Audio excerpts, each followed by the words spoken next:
welcome to this episode of Healthwise 360, a creation of Clarissa Burt, founder of In the Limelight Media. I'm your show host, CHRISSY Cordingley, and you'll be able to see this interview on In the Limelight TV, which is distributed on Roku, Amazon Fire, Apple TV, and 100 other smart TV apps. The audio version of this interview can be heard wherever you listen to your podcasts. And today I'm thrilled to be interviewing Andrew Culkin. Andrew is the author of Amanda, a Cautionary Tale. This book details how his wife succumbed, sadly, to alcoholism in February 2020 and demonstrates how Andrew is dedicated to helping families understand, identify, and cope with the alcoholic and mentally ill loved one. He's spoken at several rehab facilities in Southern California as a guest speaker, sharing his unique perspective and no-nonsense approach to dealing with this horrific disease. So, Andrew, thank you so much for joining me today to share your story. Thank you, CHRISSY. Glad to be here. Yeah, welcome. I wanted to start off with, I imagine like many chronic illnesses, the signs would start quite subtly. So tell me a little bit about your life with Amanda. What was it like in the beginning, and when did you start to realize that there was a problem? Yeah, that's one of the reasons, the whole core reasons why I even started this entire project and wrote the book is to help people understand where it comes from, and because I was woefully ignorant of this disease, and it starts very slowly. I mean, in the early days, we had a very good relationship. We had our own brokerage. We worked together. We were insurance brokers. And during the day, we did a lot of driving around, and we had sales quotas, and there was a lot of stress. So Amanda would come home, and in the early days, she'd drink, a bottle of wine, which was 0.750, just a regular bottle of wine, almost every day. And she created this habit over the years. And eventually that 0.750 bottle became 1.75 liters of wine a day, which is about 2.5 bottles. And it was, looking from the sidelines, it was a very gradual progression. And I just thought it was the way that she could relax at the end of her day. And it just became part of her. Mm-hmm. I also thought it was a cultural thing because her family was from Canada and her family all drank wine. I was, my family didn't drink wine. My dad drank some beers, and alcohol wasn't really part of my life. It was never a big part of my life. So I was woefully ignorant of all this. And slowly, we were married in 94. And by 2010, she was drinking, a couple liters of wine every day. And it was starting to affect her life physically, emotionally, and, every other way, as a person. Wow. Just 1 second. I have to take a drink of water. I apologize, Andrew. Go ahead. They'll edit this out. First time for a tickle in my throat. Okay. Okay, perfect. Great. What's dry? Yeah, I did. We said that earlier. Yeah.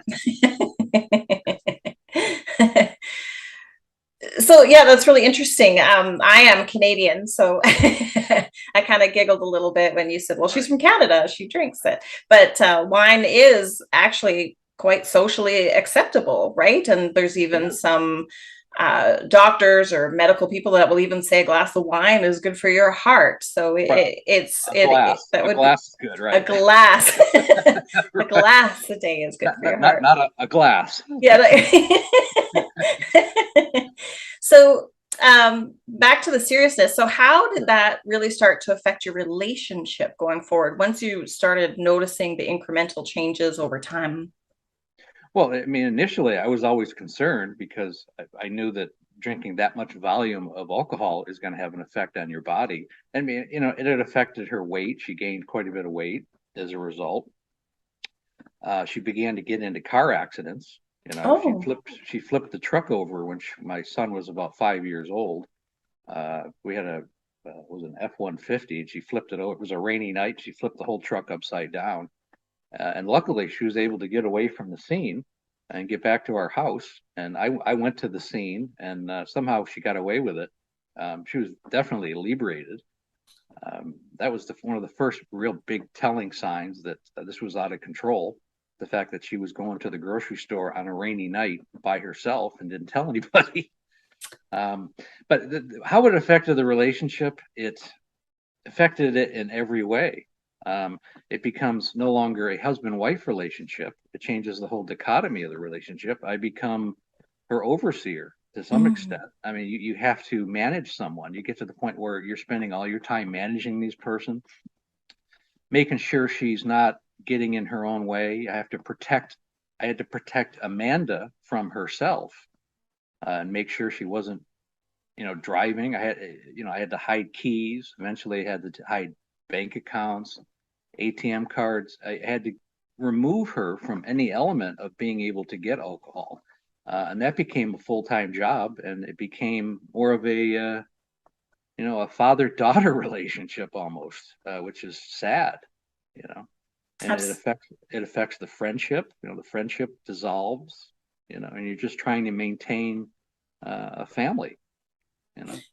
I would imagine that the disease probably didn't allow her to see it for what it was, as protection and love for her. She probably took it as something very different through the lens of her disease.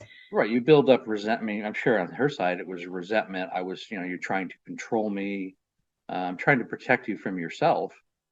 And, that was before it really got crazy. The last 7 or 8 years, I mean, we're talking 4 DUIs. She was arrested out of our house many times. There were times where she would go to the grocery store and we didn't know where she was for 3 days. She would just disappear. And then, there's a couple times where she was in the middle of cooking and she said she needed to get something to finish the dinner. And went to the grocery store and we didn't see her for 3 days. And the police eventually called me and said they found her in a park, passed out, and that they took her to the emergency room. And she almost died that day. And these became almost regular occurrences for the last 7 or 8 years of her life. It was complete pandemonium near the end. I can't even imagine. I don't even know how I survived it. Really. Yes. The last few years. And your children too, right? So we have one son, and he was that's one of the reasons why I really wanted to keep the family together until he at least finished high school. And he was 18 in 2018, and it's another story. Yeah. I wanted to keep the family together. I mean, the thing is, she was a very nice person. This is the of course difficult person. She was always very apologetic. She had, a huge heart of gold. And when we were younger, we always had animals. She was a big animal lover. So she'd walk around the house and the dogs and cats would just follow her around the house when she walked. I mean, you can't lie to an animal. They understand the emotions and the energy that a person permeates, So it was all part of the problem, because she was a very lovely person, but she had this horrible disease. She was sick. Absolutely. Very sick. Yeah. So what do you think caused Amanda to go down this road? What was her core issue that you think caused her to drink? I think the core issue, you have to go way back. I think it goes back to, like anybody, it goes back to their childhood. She was very different than her family. She was very outgoing and bubbly. Her family, I mean, I don't really want to get into that too much, but emotionally, they were very, very even. Very unemotional for the most part. And we always used to laugh. If you ever watched the show, The Munsters, back in the 60s. Yeah. They had one daughter who was a pretty blonde daughter, and they always called her the weird one. Well, anybody watching the show, she was the normal one. Okay, so we used to say she was the pretty girl from the Munsters, from her family. But she was very different from her family, and I think it affected her emotionally. I think there was feelings of inadequacy that resulted from her childhood, or never being enough for people. And I think the alcohol began to mask that. I think it's where, in cahoots with the pressure of being a broker, both those things, I think, added to her beginning to drink on a daily basis. It was to hide inadequacy and to just deal with the stresses and strains of everyday living. I think that's how it starts for most people. Yeah, to numb, right? You can have some very difficult feelings that can be very hard to face. So you can use these substances as a source of numbing. And unfortunately, alcohol is so societally acceptable, right? It's a normal thing to have, a drink when you're stressed, or to, relieve tension, or go out with friends and have a few drinks. It's quite common. How did she, was there any time where she did actively try to participate in her recovery? Yeah, well, she actually went to 7 rehabs. Oh, Uh, wow. the rehab started after her, I think she got 2 DUIs. This would have been around 2014. She got 2 back to back. In fact, she had a BMW X5. They impounded that. And while they impounded that, I went and got a rental car. And that night she took the rental car and we didn't see her for a couple of days. And she got another DUI almost the same week. And I realized it's time. It's Yeah. time. You're either not gonna live with us anymore. You're gonna have to go find something else to do, or you're going into a rehab. And she went into a rehab, and it worked very well for a while. The problem that I have with rehabs, I don't know if you want to go down that road, but Yeah, let's do it. it is they're wonderful. They really are. I mean, you have 30, 60, or 90 days, depending how long a person stays there, and they have an emotional support. You're able to you have counselors. You're able to expose everything that's wrong. You're also taking a vacation from your life and from the alcohol itself. So when you come out, you're re-entering the person that you were, which is wonderful. So when you're released, you're really back to where you were maybe years prior. The only problem is that there's no checks and balances. There's really no follow-up. So a person can really easily fall right back into the same steps they were. Now they give you a list of AA meetings that you can attend, and maybe a suggest an accountability partner. Albeit uh, someone you can talk to if you're having issues. But Hmm. you have to do the work. You have to continue to do the work. You have to go to the meetings. And she never did that. She never took that seriously. So generally, whenever she left a rehab, she was back, sitting on the couch, passed out with a bottle of wine in front of her when I came home from work within 3 to 4 weeks of leaving any of the rehabs, just because she never did the work, which was No, very, very sad. I would I would almost like to think of it almost like re-entry, right? So you graduate Right. this program, then you go back home, but now all the same triggers, all the same environment is still there, right? The stress that was there before, it's all there waiting for you when you get back. And it takes a transformation and a willingness to, but it can be very hard for people. So, Well, the disease takes over. You can't. It's very difficult to get out of the same patterns. yes. 30 days or 90 days is not enough to, uh, it's not enough separation for those patterns. Rehab's really just a band-aid. And it's very Hmm. easy to just rip that band-aid off again and go right back to where you were. You know, this is one of the things that I want rehabilitation facilities to have more accountability. They only have a 5 to 10% success rate, and Oh, interesting. this is not good enough. This is basically, I call it a 90 to 95% failure rate. So they have a revolving door, which gives them pretty much a pretty is a business model. You're going to have some repeat business, which is defeating the purpose of why you exist to begin with. And I think Hmm. checks and balances have to be in place. Maybe monetary compensation for people who are successful. Maybe the rehab could be compensated somehow. If someone doesn't is successful for 2, 3, 4, 5 years down the road. Hmm. You have to look into those kind of things. Different incentives for Right, sure. different incentives. Yeah. And now you actually go into rehab facilities and do speaking. Do you speak with the staff and the managers and help them create some ideas for success, or do you work with the patients, or a combination of Well, both? generally, how it started was when Amanda went to the rehabs. We had family. It was called a family weekend. So near the end of a person's stay, the family will come in and spend 2 days counseling with the patient. And you have to realize most people are flying in from all over the country or even all over the world. The ones in Palm Springs, a lot of these people are from back east, I mean Canada, they're even from Europe, and they would fly in because generally you want to separate the person completely from their environment. Hmm. We were actually one of the closer ones because Palm Springs is about an hour from where we live. Um, but I would speak after she died, they let me speak at the family weekend and tell my story, Amanda's story.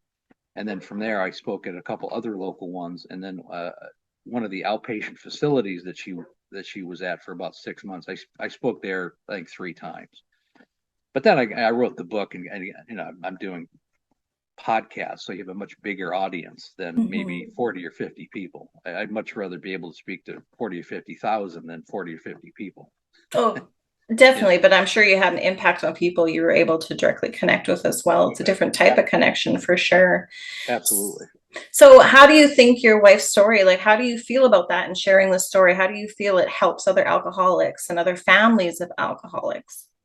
Well, the number one takeaway that I want to do with everything that I'm doing is I want families to understand and recognize that a person has an issue, that they're either an alcoholic already, or they're in serious, they're going down the road of becoming an alcoholic, and being able to identify that, because alcoholism is a disease, okay, similar to cancer or heart disease. Now, if you catch cancer, if it's in stage 1, you have a much better chance of surviving.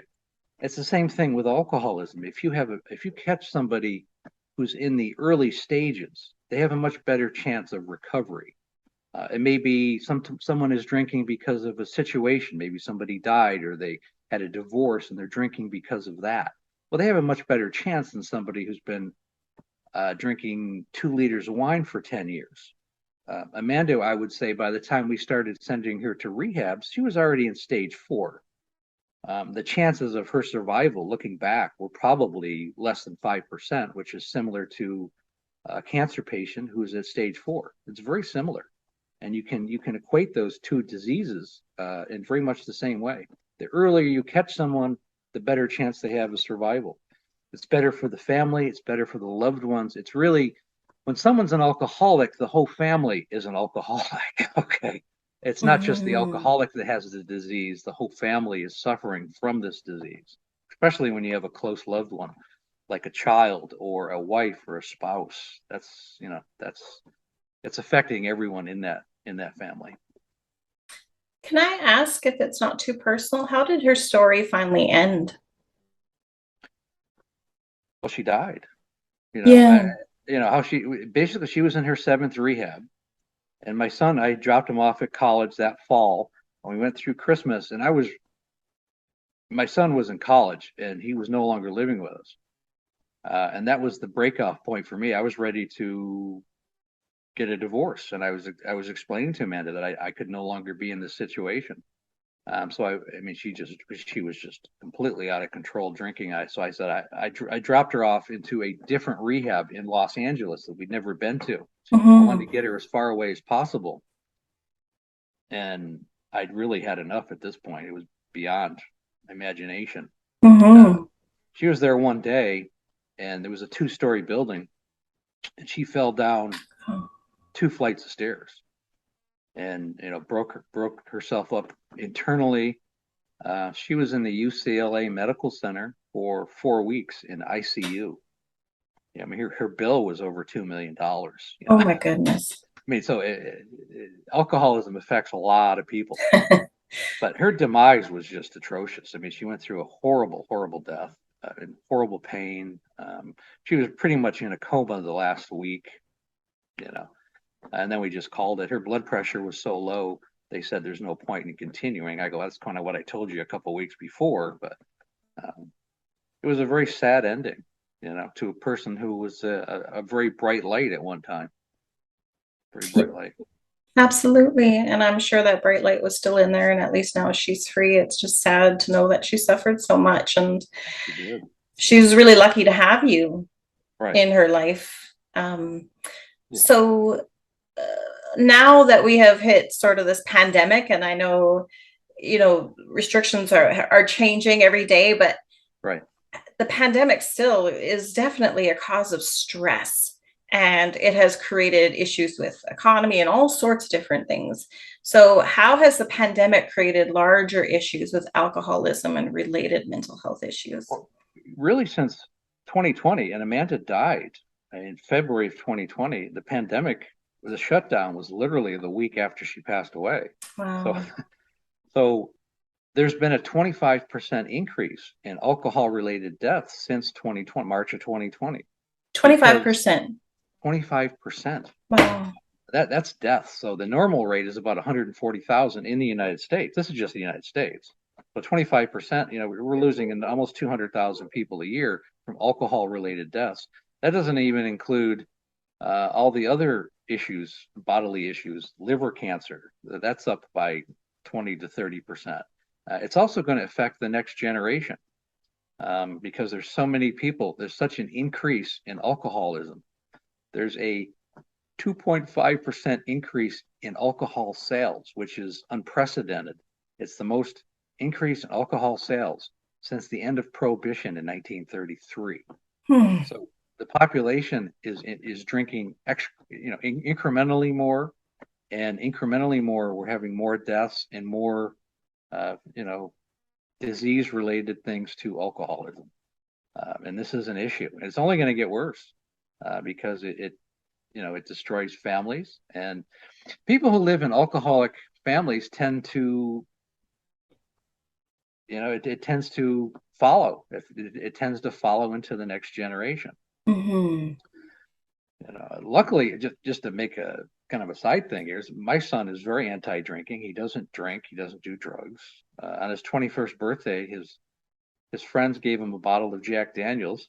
Mm-hmm. And he gave it to me. He goes, Dad, I don't know. I would never drink. I don't even know what to do with this thing. Get this thing away from me. And I was like, I go, Chris, no problem. No, I don't have any problem with that. Okay. It must be a Because relief. Yeah. it's a relief. Yeah. He came out well, and I'm happy about that. That's the best thing. He has his Mm-hmm. mother's emotions. He's a very happy kid. He has all her best parts That's and perfect. none of the worst parts. But as far as the pandemic goes, this is why we need to talk about this. This issue needs to be talked about. It's getting worse, not better. And this is just alcoholism. And we're not even talking about related mental issues like eating disorders, drug addiction, gambling addictions. These are all related mental health issues. And the pandemic is affecting all of these. So this conversation and the story of Amanda is couldn't be more germane to what's going on in the world today. And I One, really want to spread this. 100%. We're happy to help you do that.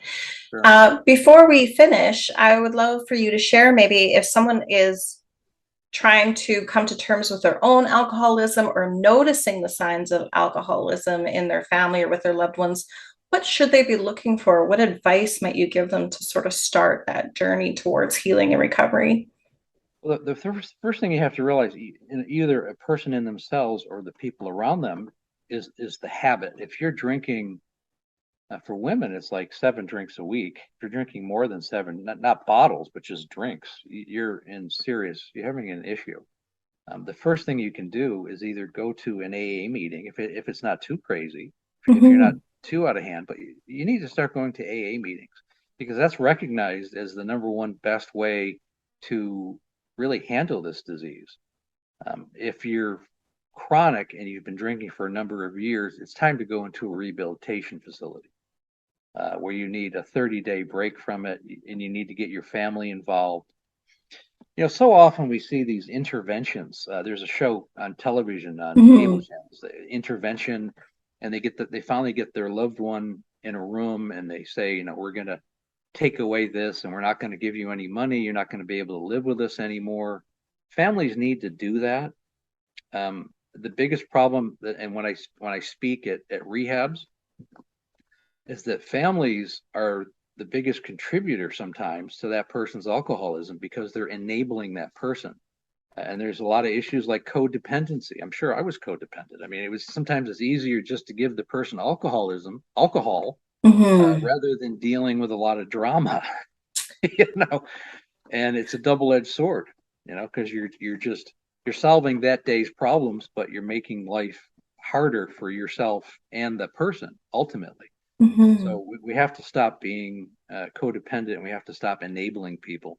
And sometimes I think the hardest relationship is when you have a parent-child relationship, and sometimes you're going to have to watch your child fail.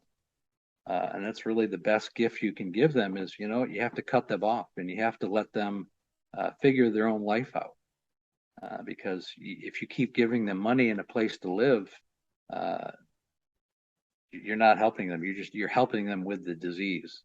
And if they're not willing to get into a rehab facility, then you need to cut them off. That's very difficult. That's the hardest relationship, is a parent-child relationship. If the child has this disease, that's the hardest one, because you have to cut that person off. That's very difficult to do as a parent, I'm sure.